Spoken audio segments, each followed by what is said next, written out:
In the industrial chiller refrigeration system, the compressor, evaporator, condenser, and throttling device are the four essential parts of the refrigeration system.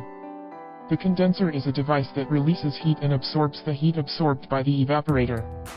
The heat converted by the compressor's power is transferred to the cooling medium and taken away, which plays an important role in the refrigeration system and directly affects the refrigeration capacity of the chiller. The condenser equipped with the water-cooled chiller can be cleaned with a special cleaning fluid for the heat exchanger. Clean. The specific operation method is: remove the condenser, release the accumulated water, and then pour cleaning fluid into the tube until the solution flows out of the water outlet. The cleaning fluid can be released after staying in the condenser for 20 to 30 minutes. Repeat this 2 or 3 times. Finally, install the connecting pipe between the cooling water pipe and the condenser, open the cooling water valve and flush for 10 to 20 minutes. The anti-scaling and cleaning work is complete.